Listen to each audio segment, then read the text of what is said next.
321. Ano sa tingin mo? Tanong ni Yulia. Batid niya ang sagot na gustong marinig ni Alexander ngunit nahihiya siyang sabihin iyon ng malakas. Paano ko malalaman? Umiling si Alexander at nagkunwaring clueless. Yulia glared at him and said, "You know what, forget it. Kung pupunta ka, malamang na makikipagtalo ka kay Anderson." Seryoso si Alexander at nagtanong, pupunta rin ang bastos na iyon. Tumango si Yulia at sumagot, tama. Darating daw siya at gusto niya akong makausap ng pribado. Pumayag ka ba? Tanong ni Alexander. Hindi pa. Pinag-iisipan ko pa, sabi ni Yulia habang hinahaplos ang buhok. Hindi mangyayari iyon. Hindi ka papayag dyan. Sasama ako sayo. Kung sino man ang maglalakas loob na hawakan ang aking babae, wawakasan ko sila. Alexander uttered. Bakit kailangan mong maglibot-libot sa pagpatay ng mga tao? At saka, ano ang iyong pagkakakilanlan? Kung hindi mo alam, paano kita ipapakilala sa mga kaibigan ko? Tanong ni Yulia.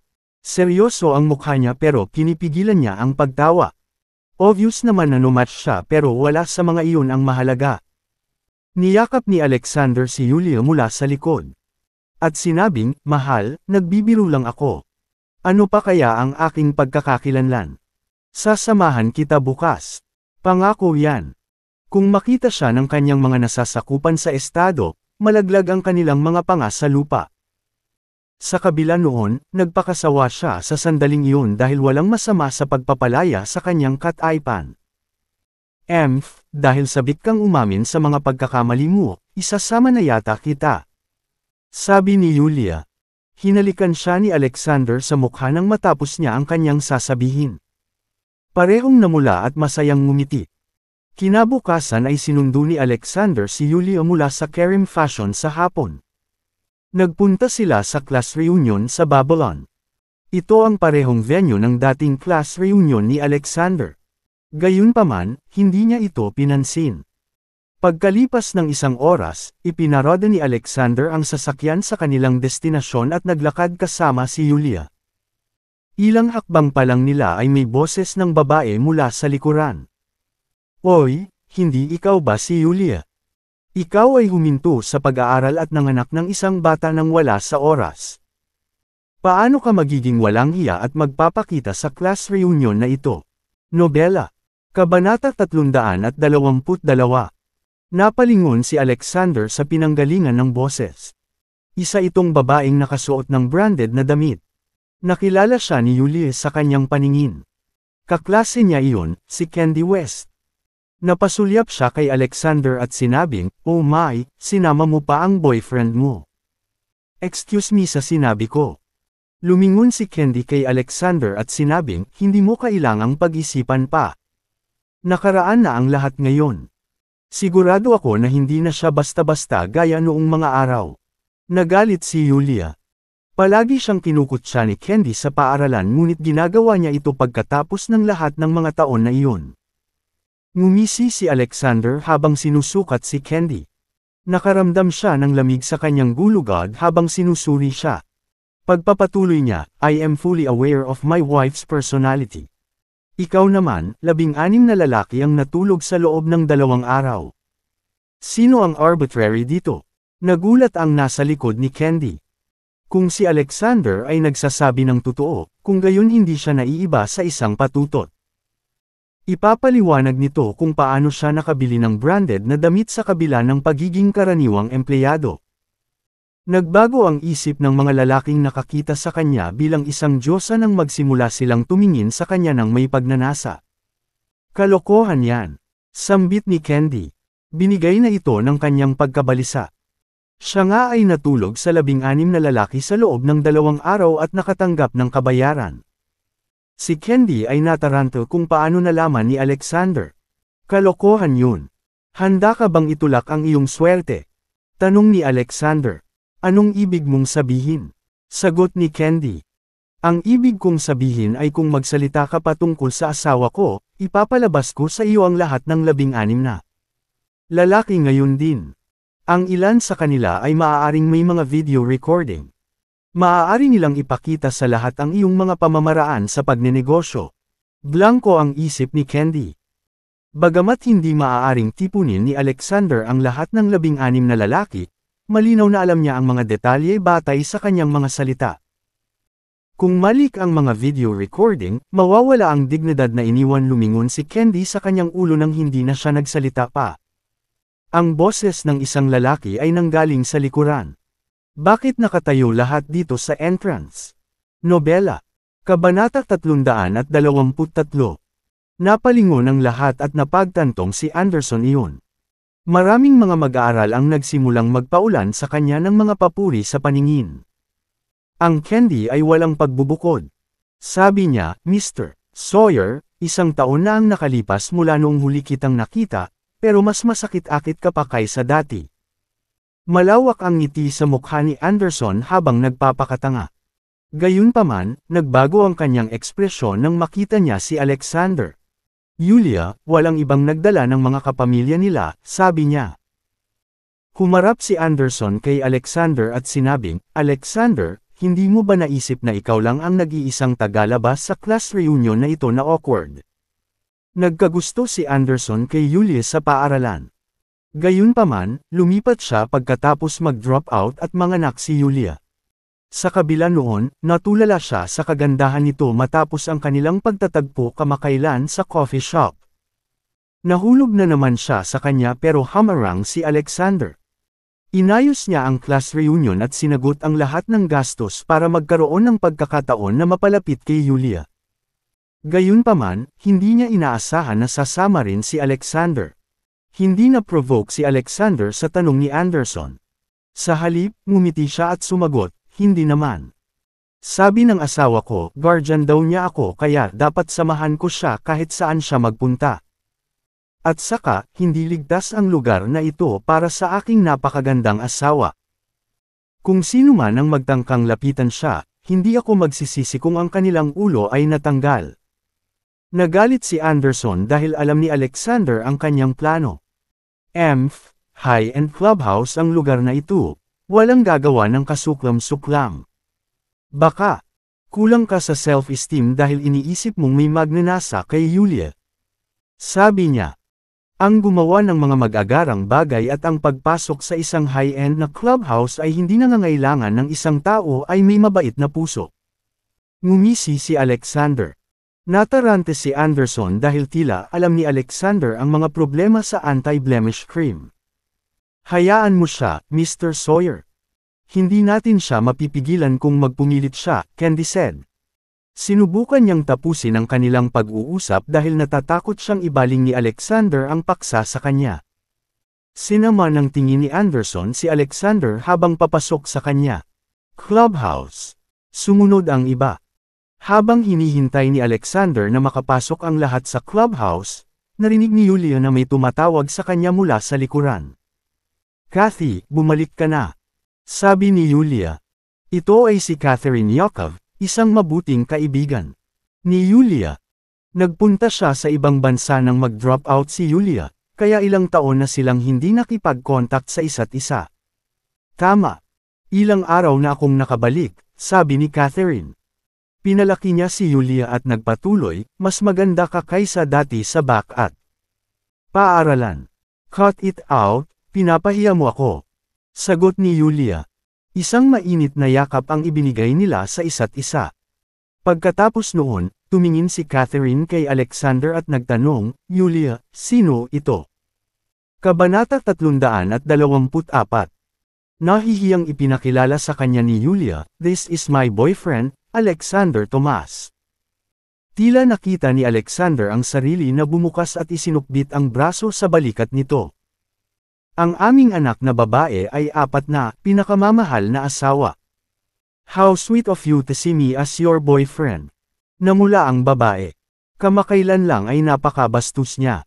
Pinagtatawanan pa niya ito sa harap ng mga tagalabas. Hoy! Umalis ka nga. May mga bagay pa akong dapat pag-usapan kay Kathy. Nahihiyang tinulak siya ni Yulia palayo.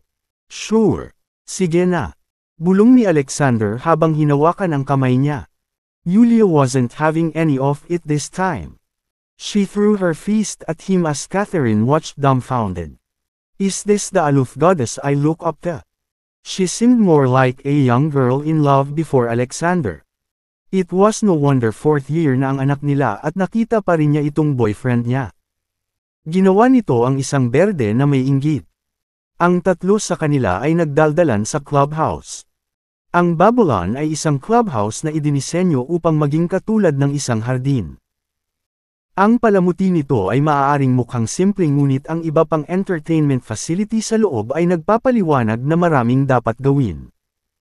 May dahilan kung bakit napili ang lugar na ito kung saan sila magkakaroon ng kanilang reunion.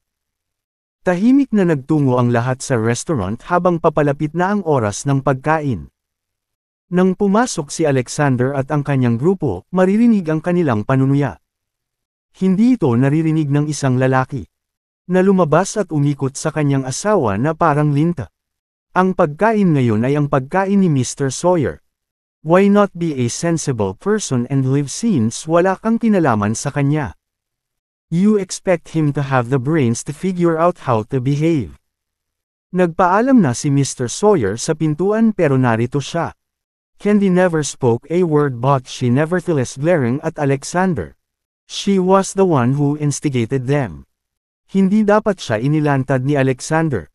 Nagalit sina Yulia at Catherine sa kanilang mga sinasabi. Sino pa ba ang nagsasalita ng ganoon sa panahon ngayon? Hindi ba sila masyadong harsh? Kalmado si Alexander habang nagsasalita.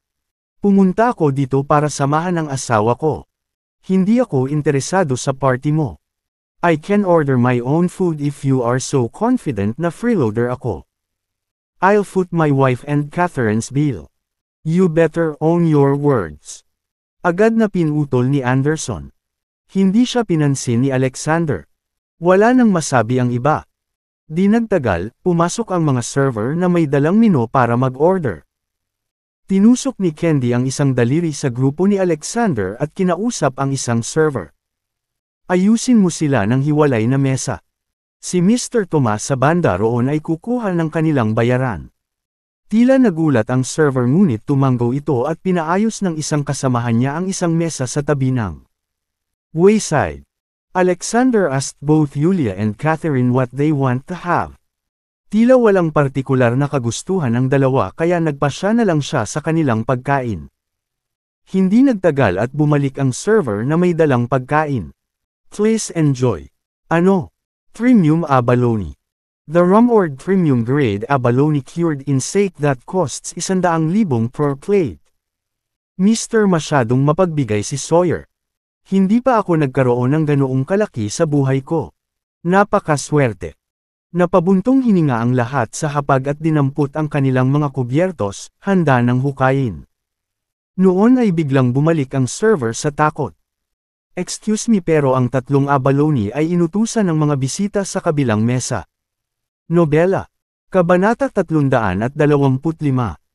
Pagkatapos ay dinala ng server ang tatlong set ng abalone sa mesa ni Alexander. Humihingi ako ng tawad, sir. Hindi ko pinansin ang table number. Patawarin mo ako. Ang server ay namutla sa takot. Ang tatlong set ng abalone ay halos 300,000 sa kabuuan. Nalilito siya kung ano ang gagawin niya kung pipiliin ni Alexander na huwag siyang patawarin sa kanyang pagkakamali. Ayos lang. Gawin mo ang dapat mong gawin. Kumaway si Alexander sa kanya.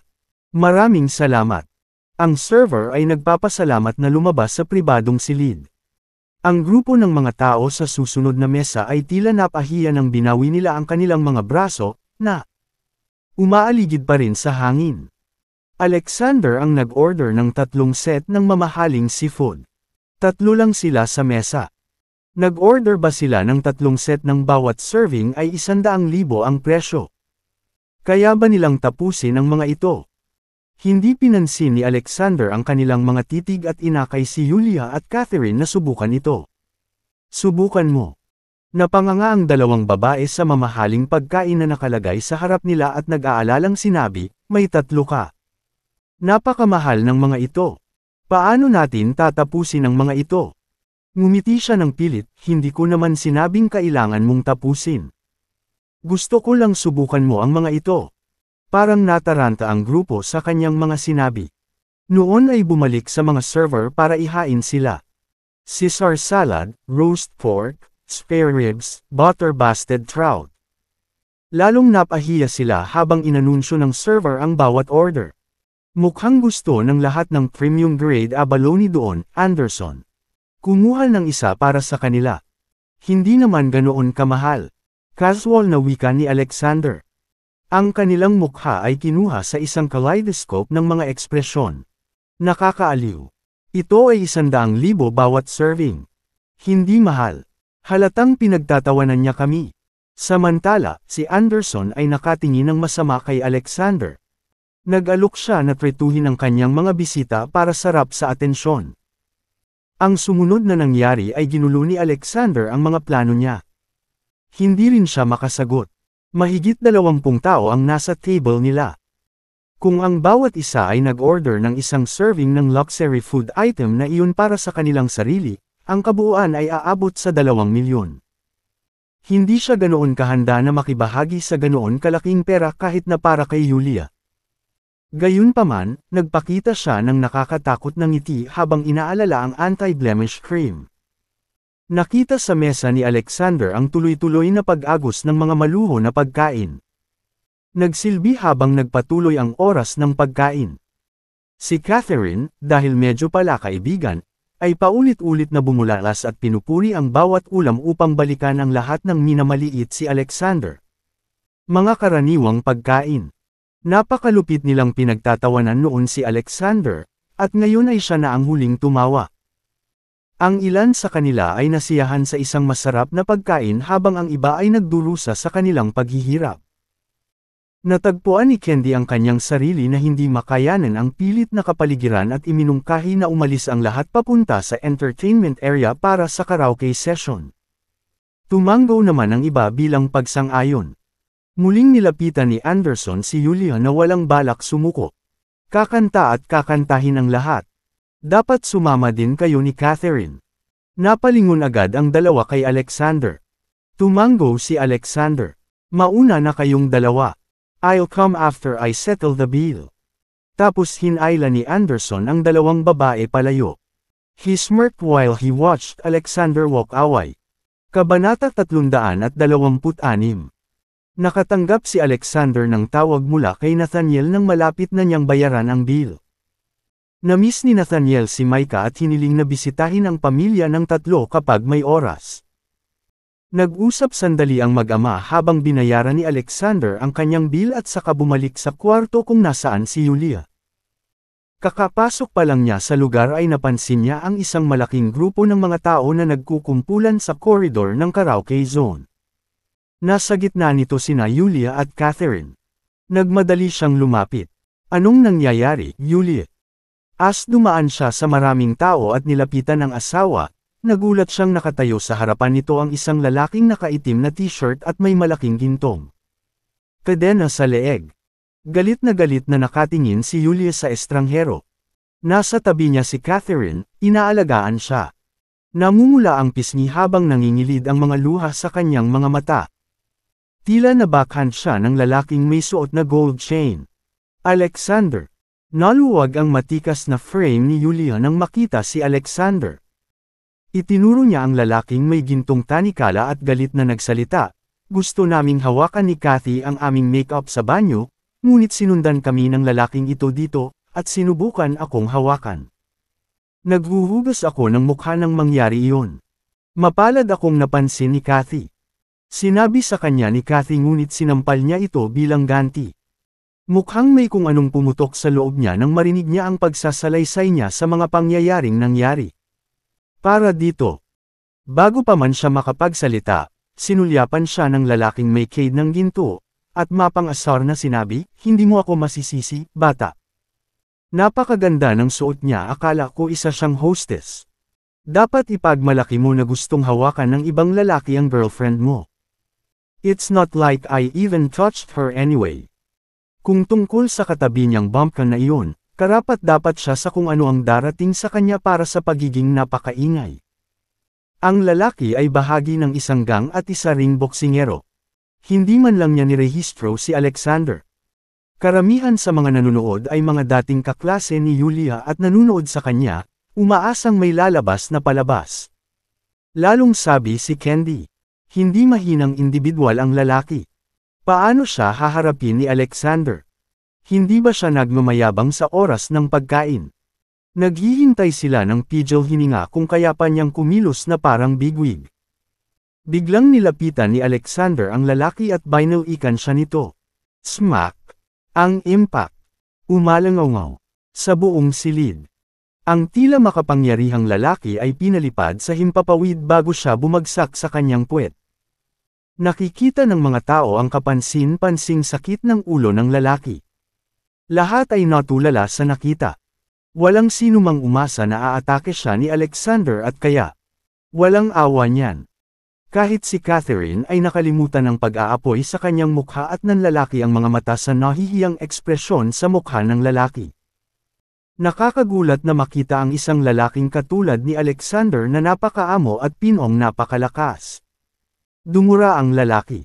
Out a shuttle of blood after stabilizing himself against a wall. You punk! How dare you? Kilala mo pa ba kung sino ako?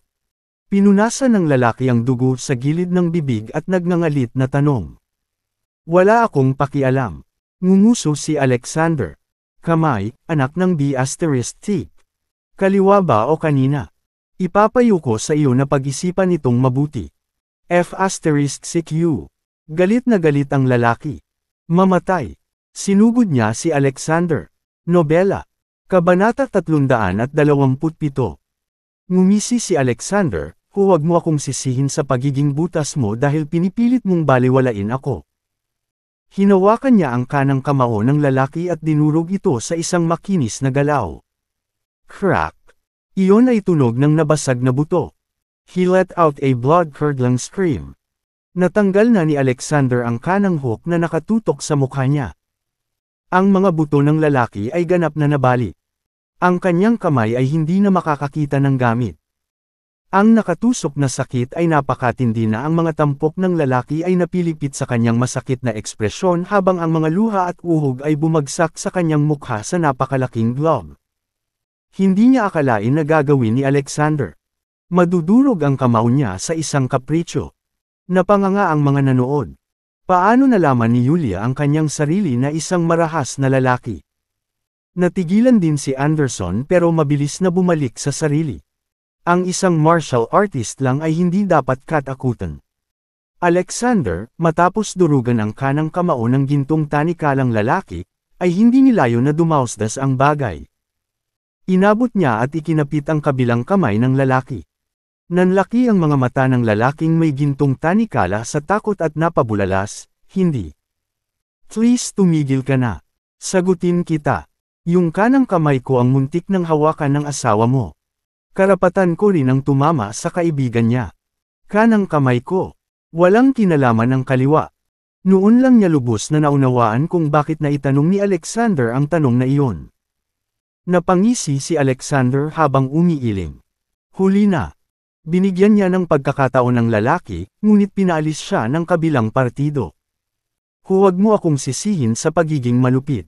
Muli siyang nagpuwersa. Basag. Maririnig ng malakas at malinaw ang tunog ng mga bali ng buto. Sa pagkakataong ito, ang lalaki ay nasa sobrang sakit para makasigaw man lang. Tila nararamdaman ng lahat ang sakit habang nakikita sa kanyang ekspresyon na nagniningning ng bangis. Hindi kaya ni Alexander maabala. Binitawan niya ang kamay niya at itinulak siya sa isang tabi. Nasa sobrang sakit ng lalaki kaya namimilipit siya sa sahig. Sinubukan ni Catherine ang mga tuwiran, Alexander, hindi ko akalain na ito ang taong makakasama natin. Tayo na lang. Bago pa siya makasagot, gayunpaman, may narinig na yabag ng mga paa. Mahigit 100 kabataang lalaki na nakasuot din ng itim na t-shirt ang nagpakilala sa kanilang presensya. Ano ang nangyari, Iron? Napanganga ang isa sa kanila. Nakita niya ang nababagabag na lalaki. Siguradong mga subordinate niya ito. Nang makita ang grupong natato na may dragon at tigre na imahe, namutla si Catherine sa takot. Si Candy at ang iba ay tahimik na nagsasaya sa kanilang sarili habang tinitingnan nila si Alexander na nakasisigla. Ay, Alexander! Malakas ka pero kaya mo ba talagang kunin ang lahat ng ito? Anong nangyayari, Iron? 2. Tinulungan ng mga lalaki ang lalaking nagngangalang Iron na makatayo. Nag-iba ang kanilang mga ekspresyon nang mapansin nila kung paano siya nakasabit sa mga ito na parang basang-basahan na nabasag ang mga kamay. Ang dahilan kung bakit nila binansagan ang lalaking may gintong tanikala na si Iron ay dahil sa kanyang pares ng bakal na kamao. Ang pagpilayan sa kanyang mga kamay ay walang pinagkaiba sa pagpatay sa kanya. Sino? Umungol ang isa sa mga lalaking may tato. Ito ay, siya iyon. Tinusok ni Candy si Alexander ng isang daliri. Muntik na siyang malantad ni Alexander habang nasa labas sila. Natural lang na hindi siya makapaghintay na makita kung paano siya mapoka ng grupo. Kabanata 328. Agad na napako ang tingin ng binata na may tato kay Alexander matapos marinig ang mga salita ni Candy. Ikaw ang napilayan ang mga kamay niya. Biglang natauhan si Iron na malapit nang mawalan ng malay. Galit niyang tinitigan si Alexander at umungol, putulin ang kanyang mga paa. Gusto kong makita niya kung paano ko dungisan ang kanyang babae. Oo, sir. Ngumisi ang nakatato na binata at naglabas ng machete. Sumunod din ang dosenang iba pa sa likod niya. Ang mga machete ay kumikinang sa liwanag. Natakot si Catherine sa kanyang talino.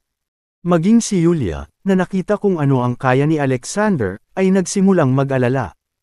Hindi mahalaga kung gaano karaming tao ang naroon. Ang nababahala ay ang kanilang mga talem. Hindi niya gustong makita itong pumutol. Tumalikod si Catherine sa gulat at tinawag si Anderson. Balita ko kilala mo ang head honcho ng underground society ng Cloudtopia, Mr. Homer. Pakiusap tulungan mo kaming magsabi ng kahit ano sa kanila. Malamig na tumawa si Candy, tumigil ka na sa pagiging sentimental, Catherine. Si Alexander ang gusto nila. Hindi ikaw o si Yulia. Ang sabi, si Yulia mismo ay hindi umimik. Bakit ka nag-aalala? Ibinaling ni Candy ang kanyang tingin kay Yulia habang kinakain niya ang alitan. Si Anderson ay nakatayo doon, naghihintay na magsalita si Yulia. Ang ibig sabihin ng pagmamakaawa ni Yulia sa kanya ay mas magaling siya kay Alexander. Sa kasamaang palad, hindi umimik si Alexander bilang tugon sa nakakagat na salita ni Candy, huwag kang mag-alala. Wala silang magagawa sa akin kahit na may machine gun. Mayabang. Agad na nagalit ang lalaking may tato nang makitang masama ang tingin sa kanila ni Alexander. Cut him down. Yeah. They brandished their blades and slashed down at Alexander. It was a tendering scene. Nakakalungkot lang na tumakbo sila sa King of the North, God of War of the Nine Continents. Only ilang malalakas na putok ang narinig sa gitna ng sagupaan ng liwanag at anino. Sumunod ang pagkalansing ng isang dosenang talam nang bumagsak sa sahig. Sunod-sunod na pinalipad ang mga lalaki. Bang! Bang! Hindi nagtagal ay nakasalansan na ang mga kabataan sa marmol na hindi kalayuan sa isa't isa habang sila ay nakangiwi at humahagulgul. Para naman kay Alexander, mukha siyang normal na tao, na may kalmadong ekspresyon, nakatayo habang nasa likod ang kanyang mga kamay. Ano? Natulala ang karamihan ng mga nanunood. Wala man lang nakapansin kung paano niya pinaluhod ang mga masasamang lalaki. Sa isiping sanay na siya sa ganitong lawak. Tao ba siya? Nagulat si Anderson, na kabilang sa karamihan. Ngunit lalo lang lumaki ang sama ng loob sa kanya.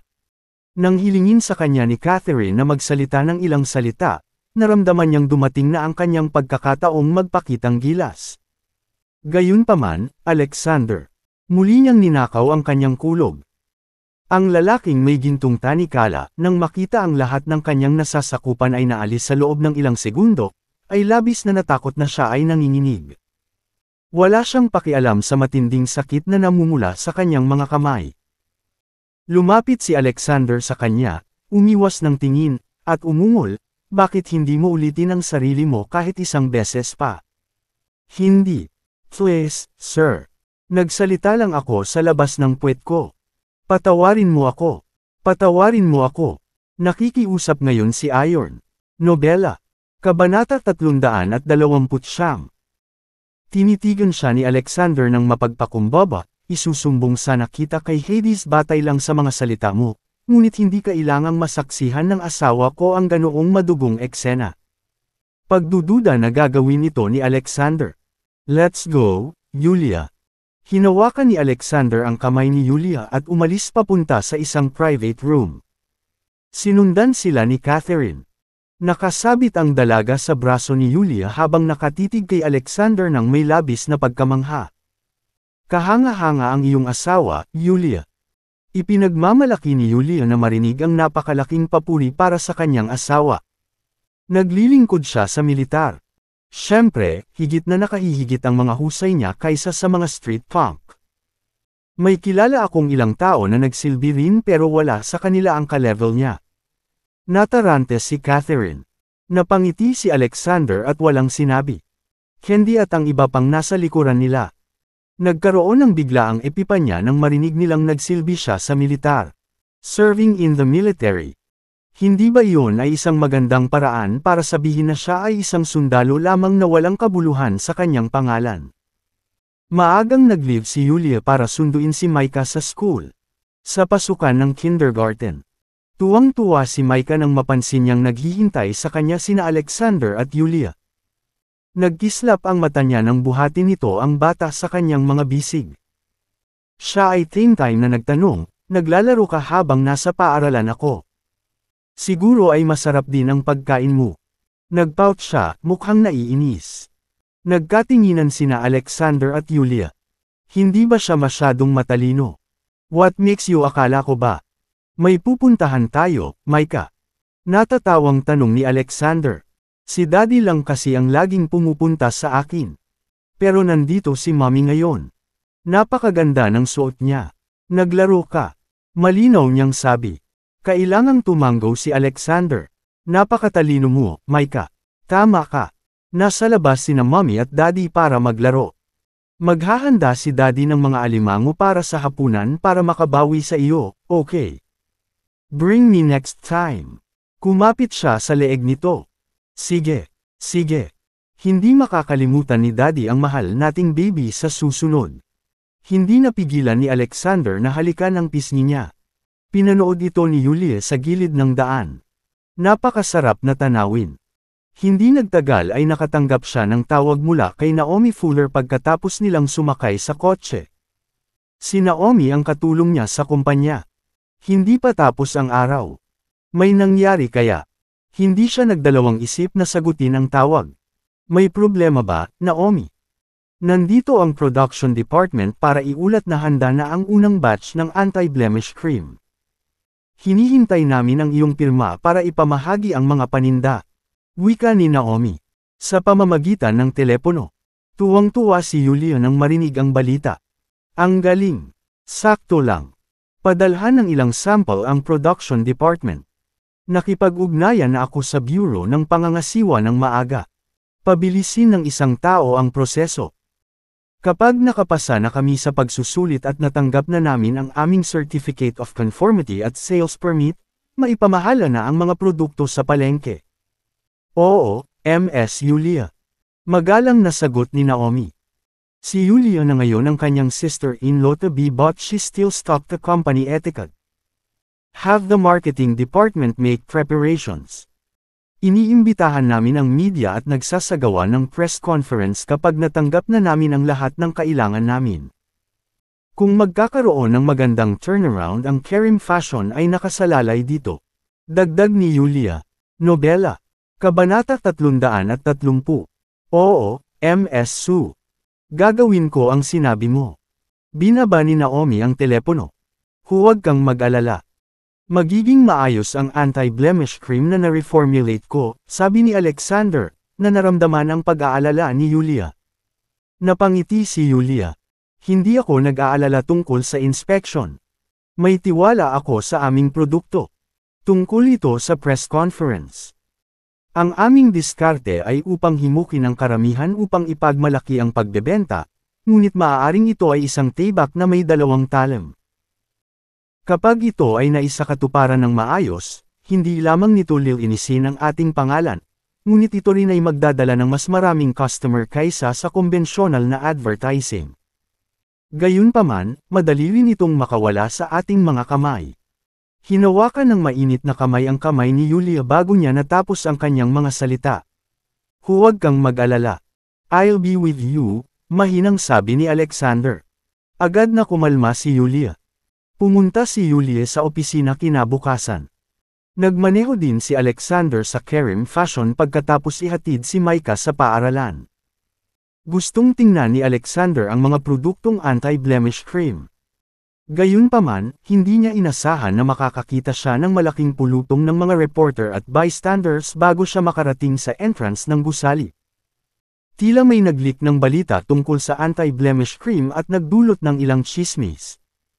Hindi rin inaasahan ni Yulia ang bilis ng internet upang maikalat ang balita. Ang reporter ay dumating nang hindi inanunsyo bago ang press conference. Si Yulia ay walang oras upang mahanap ang salarin na nagpakalat ng tsismis sa internet. Mabilis niyang ipinaliwanag ang epekto ng anti-blemish cream sa mga reporter at bystanders. Gayunpaman, nagsimulang magbulungan ang mga reporter matapos marinig ang pagsasalita ni Yulia.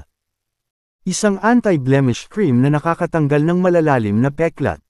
She was bluffing. Hindi ko ilalagay yan sa article ko. Ang isang maliit na kumpanya tulad ng Kerim Fashion ay naglabas ng isang produkto na wala sa mga internasyonal na kumpanyang iyon ang makakamit pagkatapos ng maraming taon ng pananaliksik. Eksakto. Maaaring ito ay isang scam. Malamang na gusto nilang makakuha ng pera bago sila tumiklop. Sa tingin ko tama ka. Kinailangan kong ilagay ito sa aking artikulo para bigyang babala ang mga mambabasa. Hindi makapaniwala ang lahat, pati na ang mga nanood, na makakagawa ng gayong milagrong produkto ang Kerim Fashion. Ms. Su, may tsismis sa internet na nagsasabing ang mga skincare products ng Kerim Fashion ay naglalaman ng mga sangkap na nagdudulot ng cancer. Naniniwala kami na ang bagong anti-blemish cream ay naglalaman din ng mga sangkap na nagdudulot ng kanser. Isang lalaking reporter ang hamarang kay Yulia. Narinig din namin na ang mga biktima ay pinagbantaan ng karahasan kapag humihingi ng kabayaran. Maaari mo bang ipaliwanag ito? Nagtanong muli ang lalaking reporter bago pa makasagot si Yulia. Gaano namin pagkakatiwalaan ang iyong Quality Inspection Certificate? Lahat ng tanong ay hindi nakapagsalita kay Yulia. Hindi dahil sa hindi niya alam kung paano sasagutin ngunit dahil ang mga tanong na ito ay walang batayan at paninirang puri. Ang mga mamamahayag ay pilipitin ang kanyang mga salita kahit paano niya ito sinagot, at ang karamihan ay maniniwala sa kanila. Si Yulia ay nakaramdam ng kawalan ng kakayahan, tulad noong siya ay hinarap ng mga pasyente ng cancer noong nakaraan. Yulia.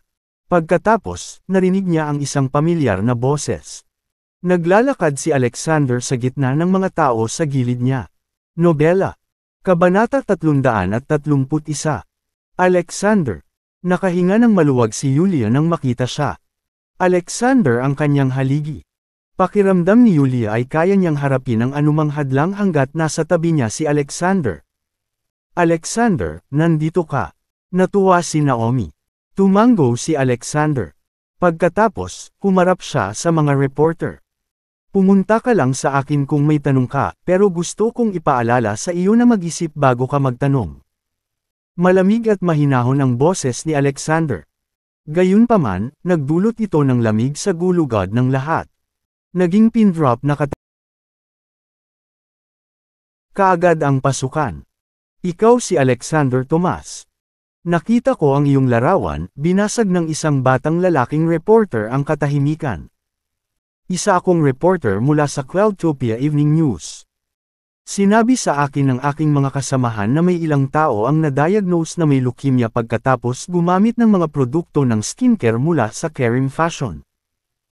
Nilinlang mo sila sa pamamagitan ng pagpapanggap ng isang tao bilang isang late-stage na pasyente ng cancer sa tiyan at pagalingin sila gamit ang mga pilak na karayom. Matagumpay mong nakumbinsi sila na baguhin ang kanilang mga pahayag kapalit ng iyong paggamot. Mr. Tomas, isa kang scammer. Nagulat ang lahat sa narinig. Ano? Paggamot sa late stage na cancer sa tiyan gamit ang mga pilak na karayom. Katawa-tawa. Napakahamak niyang mag-isip ng ganoong paraan para dein ang mga inosenteng tao. Alam mo ba kung magkano ang nagasto sa pananaliksik sa cancer bawat taon? At naisip niya na maaari niyang gamutin ang cancer gamit ang mga pilak na karayom kapag hindi ito magagawa ng mga multinational na kumpanya. Sa palagay ko ay hindi gaanong iba si Julius Su sa kanya. Kampante namang ngumiti ang binatang reporter sa mga komento ng iba. Alexander Tomas, huwag mo kaming subukang linlangan tulad ng mga inosenteng pasyente ng cancer. May utang kang paliwanag sa lahat. Isang paliwanag. Alexander scoffed. Then, tiningnan niya ang binatang reporter mula ulo hanggang paa. Nakararanas ka ba ng pananakit ng likod, panghihina ng mga paa, pagkahilo, at malamig na pawis kapag natutulog ka makailan? Magiging impotens ka sa loob ng 3 buwan kung hindi ka magpapagamot sa lalong madaling panahon. Kaya, maaari mong maantala ang mga sintomas ng mas matagal kung kinokontrol mo ang iyong sarili at uminom ng mas kaunting Viagra. Kalokohan. Bata pa ako. Bakit ako magiging impotent at umiinom ng Viagra? Agad naman itong itinanggi ng reporter. I could get your race data to send to my phone with a call. Gusto mo gawin ko? Casual na sabi ni Alexander. Ikaw. Nagsimulang magpanik ang binatang reporter.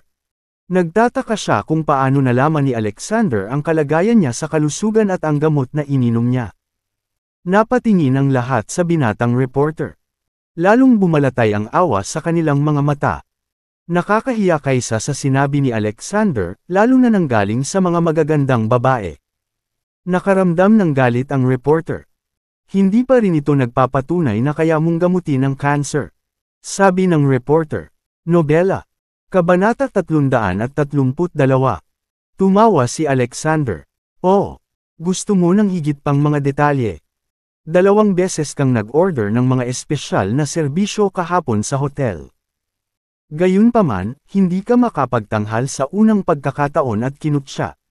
Kaya uminom ka ng gamot sa pangalawang pagkakataon at natapos sa loob ng 1 minuto. Gayunpaman, hindi ka kinukutya sa pagkakataong ito dahil sa hadlang sa wika sa pagitan mo at ng dayuhang transsexual. Transsexual? May fetish ba siya? Napatingin ang lahat sa binatang reporter na may kakaibang ekspresyon. Namula ang mukha ng binatang reporter. Paano mo alam? Hinala niya si Alexander ay nag-install ng camera sa kanya. Gayunpaman, mabilis niyang tinakpan ang kanyang bibig nang mapagtantong ang kanyang tanong ay nakumpirma ang mga salita ni Alexander. It was too late. Nagsimulang magbulungan ang mga tao. Then, a few of them started laughing. So, gusto mo pa bang sabihin ko pa? Pang-aasar ni Alexander. Ikaw. Gustong sumagot ng batang lalaking reporter, ngunit natakot siya na baka magbunyag pa si Alexander tungkol sa kanya. Noon pa man ay tiwala siya na kaya niyang makipag-usap kahit kaninong, ngunit nakilala niya ang kanyang kapareha ngayon. Tuluyan na niyang pinahiya ang sarili niya. Malaman ng lahat ng nasa industriya ng mass media ang kanyang mga nakakahiyang lihim sa loob ng wala pang kalahating oras. Susunod, pakiusap. Napatingin si Alexander sa mga tao. Wala nang nang-ahas na magtanong pa, sa takot na mabunyag ang kanilang mga sikreto. Mr. Tomas, napapansin kong palagi kang nagsasalita para sa Kerim Fashion. Ikaw ba ay isang empleyado? Maaari ko bang malaman ang iyong koneksyon kay Julius Su? Tanong ng isang babaeng reporter. Si Julius Su ang asawa ko. Kwalipikado na yata akong magsalita para sa kanya, di ba? Sabi ni Alexander. May bali-balitang may immoral na natanggap si Ms. Su sa isang opisyal na kapalit ng sertipikasyon. May sasabihin ka ba bilang asawa niya? Napangisi ang babaeng reporter. Naninira yan. Hayaan mong sabihin ko sa iyo ito, wawasakin ko ang sinumang nagpahiya sa aking asawa. Babala ni Alexander. Naalala ng lahat ang naranasan at kinilig ng binatang reporter. Mr. Tomas, may karapatan ang mga reporter na malaman ang katotohanan. Hindi mo lang kami tinanggihan, tinakat mo pa kami. Hindi umatras ang babaeng reporter. Nagsimulang suportahan ng ibang reporter ang babaeng reporter. Ginoo Tomas, huwag kang maglakas loob na takutin kami. Sino ka sa tingin mo? Sa tingin mo ba mapipigilan mo kaming lahat? Mula ngayon, patuloy ka naming babantayan.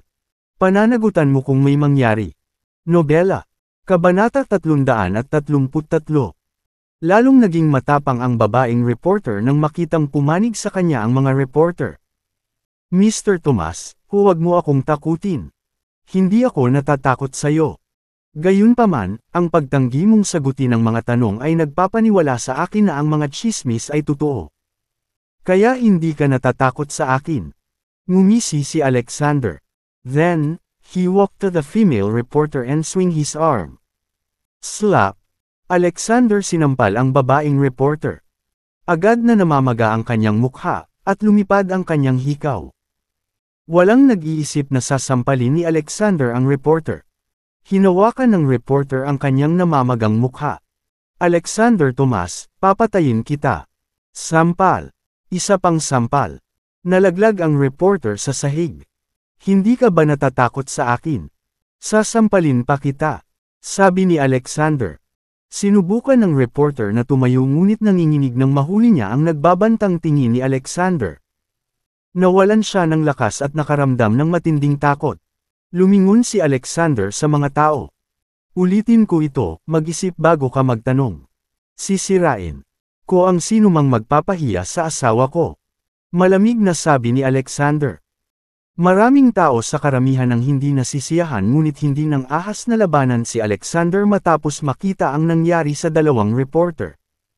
Maya-maya, isang batang reporter ang nagtaas ng kamay. Mr. Tomas, maaari bang alisin ang bagong anti-blemish cream mula sa Kerim Fashion ang mga pekas sa maikling panahon? Sa wakas, isang tunay na tanong. Tumango si Alexander. Hindi lamang nito maalis ang mga pekas, ngunit maaari din itong pagalingin ang isang bagong sugat ng napakabilis. Pagkatapos, naglabas siya ng kutsilyo at tiyak pinutol ang kanyang braso. Mabilis. Na umagos ng dugo ang 5 sentimetro na sugat. Alexander. Napahiyaw sa takot sina Yulia at Naomi. Alexander gave them an assuring look. Pagkatapos, kinuha niya ang anti-blemish cream kay Yulia at inilapat sa bukas na sugat. Agad na huminto ang umaagos na dugo sa sugat. Pagkalipas ng 2 minuto, isang himala ang nangyari. Pinunasan ni Alexander ang dugo at cream gamit ang isang piraso ng tissue paper at tumambad sa kanyang makinis na balat na parang hindi pa niya naputol ang kanyang balat gamit ang kutsilyo. Nagulat ang lahat. Para masaksihan ito. Mas himala ito kaysa sa ipinaliwanag ni Yulia kanina, kahit na ginawa ni Alexander na mas banayad ang epekto ng anti-blemish cream sa kanyang bagong formulation para maiwasan ang side effect. Ito. Kabanata 334. Ang anti-blemish effect ng anti-blemish cream ay maaaring malampasan lamang ang karamihan sa malalaking brand sa merkado, bukod pa sa hindi kapani-paniwalang epekto nito sa pagpapagaling ng mga hiwa at pag-alis ng mga peklat. Ang mga anti-blemish cream na nasa merkado noon ay maaari lamang magkaroon ng kaunting lightning effect kahit na ginamit ito sa mahabang panahon. Kaya, marami ang nagsasabi na kung ang anumang kumpanya ay maaaring mag-imbento ng isang tunay na anti-blemish cream na talagang epektibo, ito ay tataas sa katanyagan at makakaapekto sa mundo. Gayunpaman, wala sa kanila ang inaasahan na ang isang maliit na kumpanya tulad ng Kerim Fashion ay magiging matagumpay sa pag-imbento ng naturang evolutionary na produkto. Ang Kerim Fashion ay ang bagong henerasyon ng industriya ng skincare. Sa puntong iyon, ang mga reporter na naruroon ay labis na nagsisi. Hindi sila dapat gumawa ng mga chismis at hinalo up ang galit ng netizen. Kung pipiliin nilang maging kaalyado noong ang Kerim Fashion ay nasa pinakamababa, hindi lamang sila makakatanggap ng higit pang mga ad, ngunit maaari rin silang sumikat sa kanila. Dinagdagal, isang simpleng utos mula kay Yulia, ang provider, ay maaaring magpakain sa kanila para sa isang long time. Gayunpaman, para sa karamihan, mas interesado sila sa bisa ng anti-blemish cream. Mr. Bato, masakit ba itong anti-blemish product kapag inilapat sa mukha? Maaalis ba nito ang mga age spot sa aking mukha? Epektibo ba ito sa mga acne scar sa aking mukha? Ang isang grupo ng mga tao ay sumugod upang alisin kanilang mga pagdududa. Malalaman mo kung ito ay gumagana kapag ginamit mo ito. Ngumisi si Alexander. Nasa kapatid ko ang mga sample, maaari mong subukan. Medyo nahihiya ang mga iyon noong una, ngunit agad silang sumugod nang makita nilang may 4 na bote ng anti-blemish cream si Naomi sa kanyang kamay. Let me try some. Ako din. Pakiline, one by one. Hawak-hawak ni Naomi ang anti-blemish creams for dear life habang sumisigaw at kinokontrol ang crowd. It was a chaotic scene. Gamaan ang pakiramdam ni Yulia na nakatayo sa tabi ng eksena. Bagamat hindi inaasahan ang mga reporter, tila mas maganda ang kinalabasan na kanilang ginawa kaysa sa mga formal na press conference. Dahil napakaraming tao ang nasa eksena, hindi napigilan ng mga reporter ang kanilang mga salita at gumawa ng paraan mga kwento. Hindi pa bukas kung kailan mapupuno ang internet ng mga positibong artikulo sa car in fashion. Ang isang bagong alon ng talakayan sa online ay natural na magpapataas ng katanyagan ng anti-blemish cream. Hanggat ang kalidad ng anti-blemish cream ay napanatili, ito lang ang magiging pinakamabentang produkto ng dekada sa industriya ng skincare. Tulad ng pagpapantasya ni Yulia tungkol sa magandang kinabukasan ng kumpanya, lumitaw ang isang hindi kasiyang boses. Bakit? Gusto mo bang maglagay ng ganitong substandard na produkto sa iyong mukha? Gusto mo bang ganoon din ang mangyari sa iyo tulad ng mga tao noong nakaraan? Lumingon sina Alexander at Yulia sa direksyon ng boses at nakita nila si Anderson na naglalakad palapit sa kanila. Sinamahan siya ng isang grupo ng mga tao. Ito ay nasa aking lugar ng kadalubhasaan, sabi ni Anderson nang hindi naghihintay na tumugon sila. Ang isang produkto na makakapagpagaling ng isang hiwa sa loob ng ilang minuto ay dapat maglaman ng mga sangkap na nakakapinsala sa katawan ng tao. Maaaring sirain ito ang kaligtasan sa sakit ng paggamit na nagiging sanhi ng pag-unlad ng kanser sa balat o kahit na kanser sa dugo. Sa tingin mo ba ay walang silbi ang lahat ng pangunahing tatak ng skincare? Huwag kalimutan ang mga pasyente ng cancer na pumunta sa Kerim Fashion at nagprotesta para sa kanilang mga karapatan. Gusto mo bang ipagsapalaran ang iyong buhay para maalis lang ang kanilang mga mantsa? Matapos marinig ang sinabi ni Anderson, tumahimik ang mga tao. Pagkaraan ng ilang sandali, sinadya ng isang tao, ito ay isang napatunayang katotohanan na ang karamihan sa mga produkto na may mahimalang epekto ay karaniwang naglalaman ng mga sangkap na maaaring makapinsala sa katawan ng tao. Kung ang cream na ito ay makakapagpagaling kaagad ng isang paghiwa, tiyak na magkakaroon ito ng ilang malubhang epekto. Kabanata 335. May mga kasanayan si Alexander Tomas, nagawa niyang manipulahin ang mga biktima noong nakaraan at muntik na kaming lokohin sa pagkakataong ito. Salamat sa Diyos na dumating ang Ginoong ito sa oras upang ilantad siya. May mga carcinogens talaga sa anti-blemish cream. Kerim Fashion is an unethical company. Galit na tumingin si Yulia kay Anderson matapos marinig ang sinabi ng mga tao. This jerk is here to ruin everything. No. Not only that. Hiniling ni Anderson na makipag-collaborate kay Yulia noong una at lihim na binalak ang insidenteng ito nang magbenta siya. Ang formula sa Kerim Fashion. Isang formula na maaaring magdulot ng cancer ay sapat na para sabutahe si Yulia. Ano ang pinaplano niya?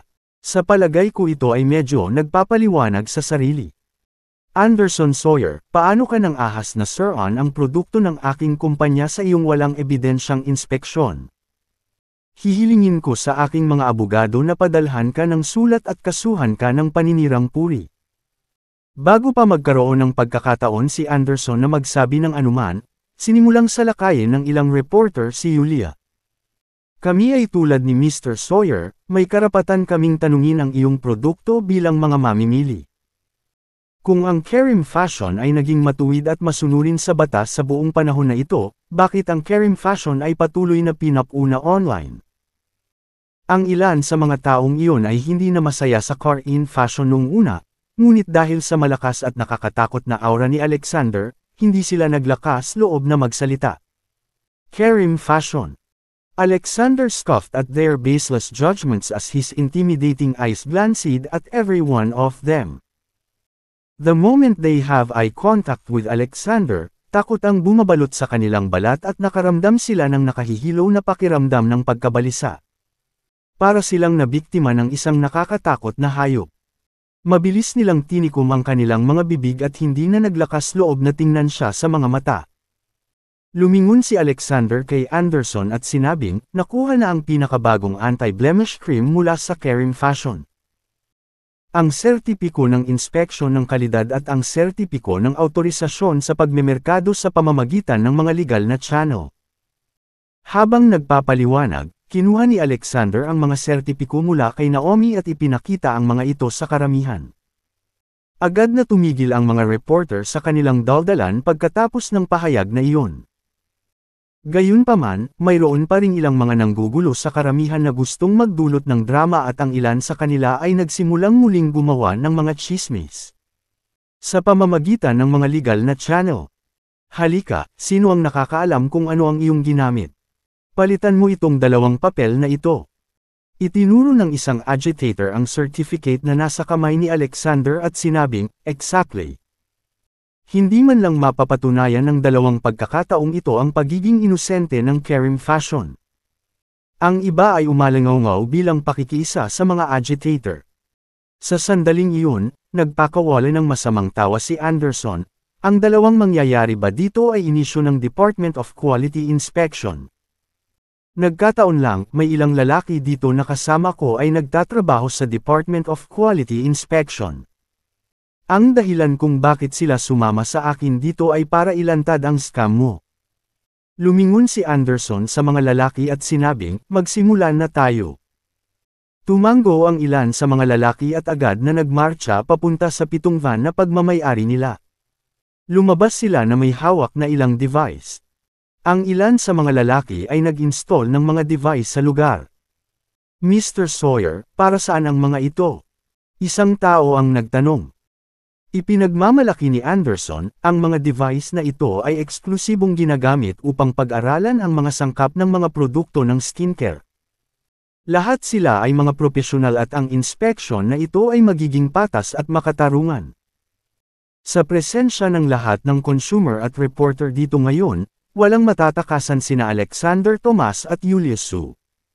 Nais naming mabigyan ng hustisya ang mga biktima.